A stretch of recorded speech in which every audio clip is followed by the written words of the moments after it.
Halo sahabat Nusantara, masih bersama saya Eli Afriani dari Indo Holland Tours. Saat ini saya berada di Kota Maastricht. Kota Maastricht itu kalau dilihat di petanya Belanda itu berada di bagian selatannya Belanda. Nah, Maastricht itu terletak di Provinsi Limburg. Jadi kalau teman-teman ingin jalan-jalan ke Belanda, kunjungilah Kota Maastricht karena Kota Maastricht sangat patut untuk dikunjungi. Kenapa? Di sini kotanya internasional. Ada banyak mahasiswa datang ke Kota Maastricht dari beragam macam negara. Jadi benar-benar internasional. Nah, bagi teman-teman yang belum pernah datang ke Belanda, memang boleh mengunjungi Maastricht, tapi mengunjungi kota Amsterdam karena itu ibu kotanya Belanda ya. Tapi kalau bisa kasih waktu beberapa hari di Belanda. Nah, setelah dari Amsterdam terus jalan-jalan ke Maastricht. Kalau dari Amsterdam ke Maastricht itu lebih kurang 2 jam naik kendaraan. Nah, misalnya teman-teman datang 2-3 hari, 4 hari di Belanda, kunjungilah kota Maastricht. Sangat patut dikunjungin. Jadi, kota Maastricht dikenal karena visinya membangun kembali bangunan-bangunan bersejarah. Baik itu menyangkut biara, gereja, ataupun bangunan-bangunan kawasan industri. Apabila pelancong enggak punya banyak waktu, maka dalam satu hari pelancong paling tidak bisa mengunjungi ke-9 tempat populer ini. Makanya sesuai judul, yuk to the point, ke topik 9 tempat wisata terpopuler di Maastricht, Belanda.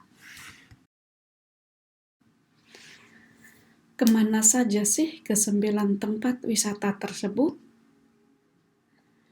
Nah, pertama-tama kunjungi Sint Servaas Basiliek, yaitu sebuah gereja Katolik Roma yang terletak di alun-alun pusat kota.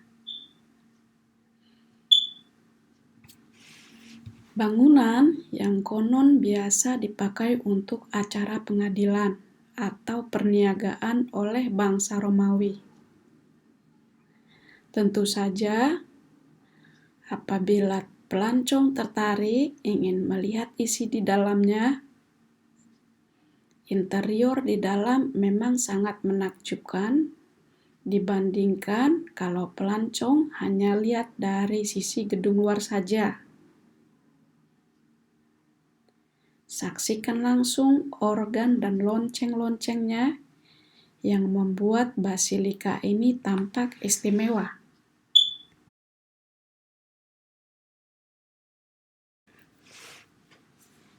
Dan yang kedua, pelancong mengunjungi Helpoort.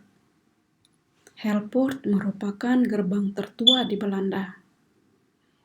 Ia terletak di pusat kota Maastricht. Gerbang tua yang dibangun pada tahun 1229 ini telah mendapatkan hak kota. Makanya Maastricht pun terdorong untuk harus melindungi gerbang tua abad pertengahan ini. Helpoort dijadikan sebagai sebuah gerbang kota. Dan di sekitar Helpoort ada Taman Maastricht yang dapat menampung lebih kurang 5.000 orang.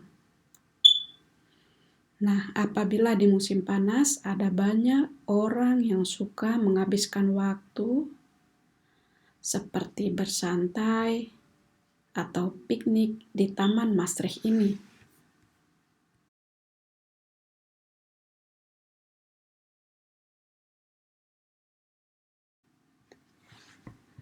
Dan yang ketiga, pelancong mengunjungi Stadhuis atau Balai Kota Maastricht.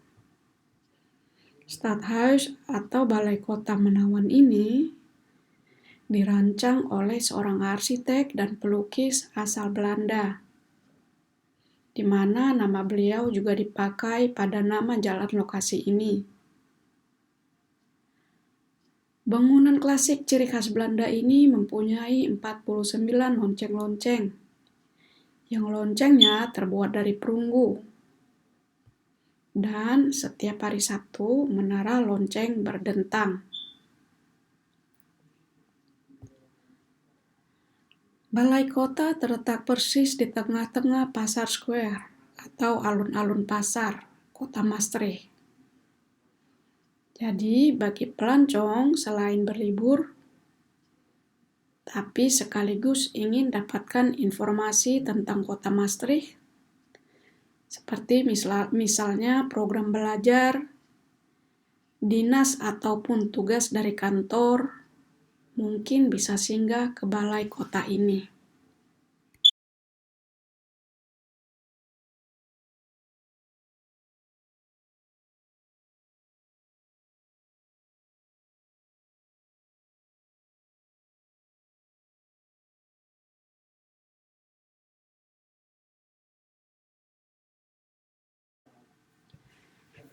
Dan yang keempat, pelancong mengunjungi Friedhof.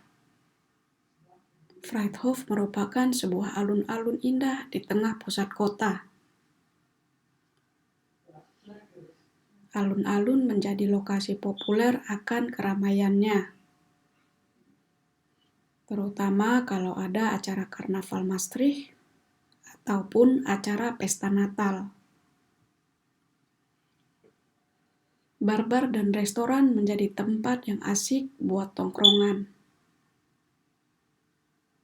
André Rieu, seorang pemain biola terkenal asal kota Maastricht. Nah, beliau sering mengadakan acara konser di alun-alun Friedhof. Dan yang kelima, pelancong mengunjungi Bischofsmolen. Tepat di tengah pusat kota Maastricht ada sebuah pabrik tua. Bahkan, konon pabrik tertua di Belanda. Di sini terdapat mesin kencir pembuat roti, dinamai Bischofsmolen. Pabrik didirikan pada abad ke-11 yang kemudian direnovasi.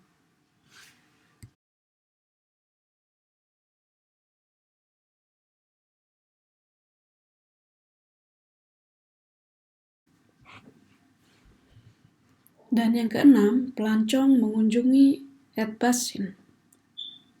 Nah, sekitar 500 meter dari pusat kota Maastricht, terlihat sebuah pelabuhan. Yang kabarnya, pelabuhan ini dapat dirapati sekitar 70 kapal setiap harinya. Sepanjang pelabuhan berderet kafe dan restoran-restoran.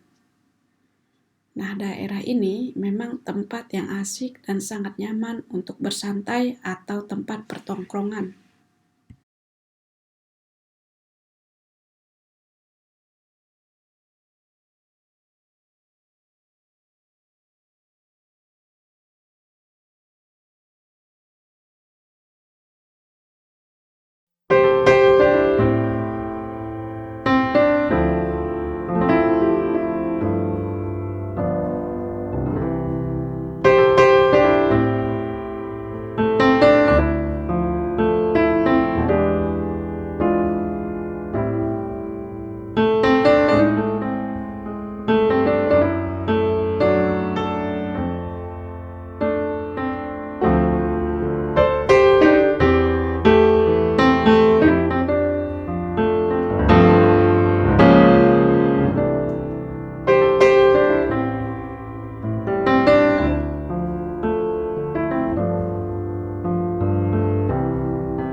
Dan yang ketujuh, pelancong mengunjungi Dinghurst. Di pusat kota pada persimpangan Jalan Moonstraat, terlihat gedung indah seperti di negeri dongeng. Gedung ini dibangun pada tahun 1470. Dan di bagian atas menara terlihat jam antik yang indah. Di ruang bawah tanah ditemukan sel-sel untuk tahanan. Namun, ruang bawah tanah ini dirubah sebagai tempat teater oleh mahasiswa. Dan sejak tahun 1985, gedung ditempati oleh kantor VVV, sebuah loket pelayanan informasi buat wisatawan atau tourist information.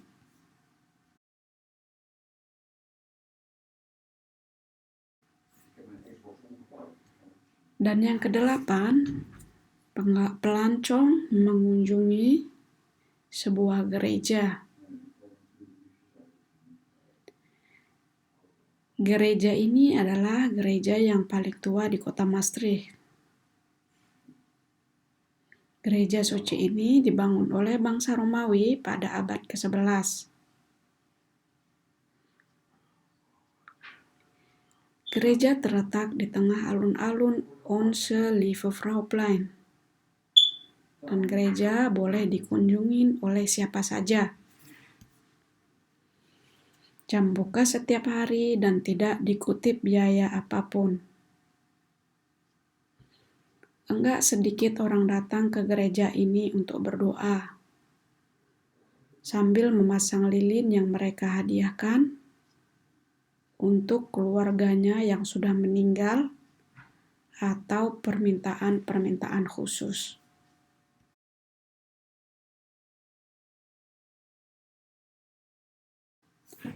Dan yang kesembilan, pelancong mengunjungi Maastricht Mid Europe.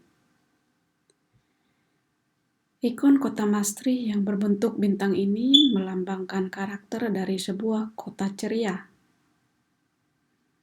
Kota yang penuh dengan anak-anak muda pelajar yang inovatif dan energik. Makna dari ikon ini adalah sebuah karakter kota yang welcome terhadap para pendatang internasional. Tempat ini dijadikan sebagai tempat pangkal pertemuan atau meeting point.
Begitulah ke-9 tempat wisata Maastricht yang pelancong bisa kunjungi untuk waktu singkat. Bagi para pelancong yang nggak punya banyak waktu, tapi mau jelajah kota Maastricht, Mudah-mudahan tips ke-9 tadi bermanfaat.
jika ada pertanyaan, jika ada pertanyaan, mau jalan-jalan sendiri ke Belanda juga boleh, jalan dengan saya juga boleh. Tapi jika ada pertanyaan, boleh hubungin saya ya, Eli Afriani di Indo Holland Tours. Bye-bye.